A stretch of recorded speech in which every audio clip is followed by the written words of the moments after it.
Olá, dia 2 de abril chegando, que é o Dia Internacional de Conscientização do Autismo.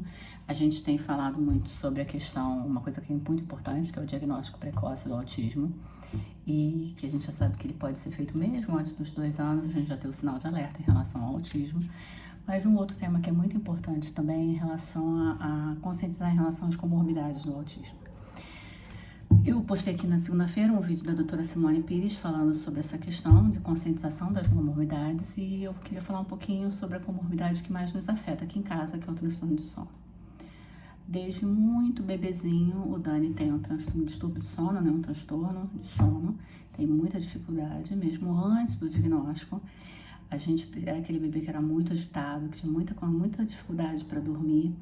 E às vezes embalava no colo e ele não dormia, e às vezes dormia no berço, às vezes no colo, ficava mexendo assim o bracinho, os meninos chamavam ele de cowboyzinho, que ele ficava fazendo assim até dormir. Às vezes precisava sair de carro com ele para dormir. Então, assim, uma série de questões sensoriais já envolvidas nesse processo de sono, e a gente achava que era só uma diferença, né? Normal, né? Cada um tem um jeito. Depois do diagnóstico, isso veio se sempre, né? Sempre teve esse transtorno, veio piorando, crescendo, né? O Dani sempre foi tratado com tratamento biomédico, sempre fez tratamento biomédico, então a gente sempre teve uma abordagem de entender o que se passa e tentar entrar com suplementos, né, para tentar regular. Então, desde muito cedinho ele começou a usar a melatonina. Naquela época ainda, às vezes ele acordava um pouco frio, agitado, e aí a gente pensou na possibilidade de ser uma baixa, né, de açúcar, né, uma hipoglicemia, e a gente fazia na mamadeira dele, colocava um pouquinho de maisena para ter uma absorçãozinha, né? Às vezes ele não conseguia dormir na cama, a gente dormia no chão, ou às vezes ele tinha que dormir num lugar mais alto, às vezes a gente botava ele para dormir dentro da malha, aquela malha sensorial, e ele dormia ali. Tinha até umas fotos dele dormindo num sapo grande, assim, de balanço. E a gente ficava balançando, e ele dormia às vezes ali, depois devagarinho tirava, botava na cama, às vezes acordava. Enfim, era um processo, né? Aquela coisa de volta de carro para dormir. Sempre foi um processo, essa questão do sono. E ele foi crescendo, a gente tendo cada vez mais necessidades de estímulos sensoriais para dormir, o que normalmente todas as pessoas falam que é contraindicado, né? Que o ideal é que a gente desligue o celular quando a gente fala em higiene do sono, não ter contato com nem televisão, nem celular antes de dormir, apagar a luz. Com ele sempre foi o contrário. Às vezes a gente botava um pisca-pisca dentro do quarto para ele ficar olhando para aquilo e até que dormia. Até hoje ele dorme vendo uma repetição ou de alguma música e aquilo repete 1000 vezes e uma hora ele dorme. E sempre com a luz acesa. Então ele sempre teve uma característica diferente, né, em relação ao sono.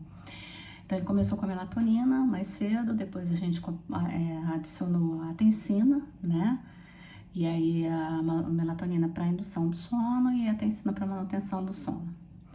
E até hoje a gente fica nessa batalha, né, do que fazer para o sono, os suplementos, mas o fato é que algumas coisas interferem diretamente no sono do Dani. Uma delas é a questão da rotina, qualquer mudança na rotina, grande ou pequena, ele tem uma alteração do sono. Então, às vezes, vamos numa festinha à noite, aí pronto. Mexe na rotina, mexe no sono, na qualidade do sono. E também junto à questão de festa, normalmente a questão de alimento, vai na festinha, come todas as besteiras possíveis. E aí muito açúcar, muito glutamato interfere no sono, não dorme. Uma outra coisa que também interfere é a ansiedade. Se ele sabe que a gente vai viajar amanhã, hoje ele já não dorme, já começa a ficar ansioso. Então, até a gente fazer a previsão, né, fazer a previsibilidade de alguma coisa com ele, normalmente eu não posso fazer um dia antes, senão ele não dorme. Se eu vou a algum lugar com ele no sábado, eu tenho que acordar de manhã e aí mostrar as fotos e fazer esse processo de previsibilidade para ir, porque se eu fizer na véspera, ele é ansioso e aí ele não dorme bem. Então, assim, todas essas questões referentes ao sono. O que a gente usa hoje, né? Tentar ter uma alimentação melhor, principalmente à noite, tarde e noite. Ter uma rotina bem estabelecida, né? Com o que ele vai fazer antes de dormir, com suporte visual para isso. Evitar grandes mudanças nessa rotina. Ele não pode dormir com fome, então ele precisa comer imediatamente antes de dormir, para ele sempre foi uma necessidade. E algumas coisas do tipo cobertor pesado, que dá muito resultado durante um tempo, depois para, assim, sempre tem esses ciclos, né? Uma coisa que funciona hoje pode não necessariamente funcionar amanhã.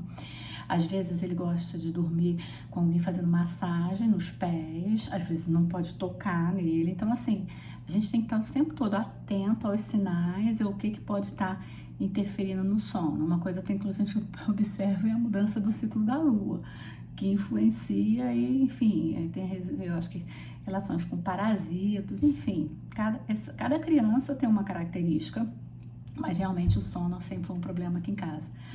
Uma coisa que é muito importante é que a criança precisa dormir, então aí é um motivo que eu falo que se precisar entrar com uma medicação para isso, não tem jeito.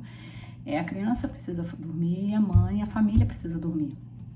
Então, assim, você tem que criar uma estrutura para que mesmo que ele fique acordado, você possa dormir. Isso aqui em casa às vezes funciona, às vezes não, porque às vezes ele tá acordado e não quer companhia. Fica de boa acordado. Às vezes ele quer companhia, ele simplesmente abre o seu olho, te acorda para você ficar com ele. Ou ele começa a fazer, querer quebrar o quarto. Mas ele sempre dormiu com o quarto fechado, alguém com ele. E precisa ter uma rede de suporte, porque às vezes ele não tem uma necessidade menor de sono, e às vezes a gente tem uma necessidade maior.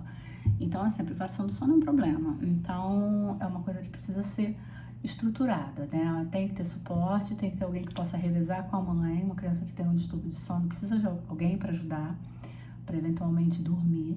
Ele às vezes fica muito tempo dormindo bem, mas às vezes volta. Hoje ele usa um remédio mais controlado para o sono, e mesmo assim às vezes parece que tá um cheirinho, mas a gente está sempre nessa batalha. Então é um transtorno muito sério que afeta a família inteira, que precisa ser tratado, olhado de forma, né, bem, com bastante cuidado, porque uma série de coisas pode levar a esse distúrbio do sono.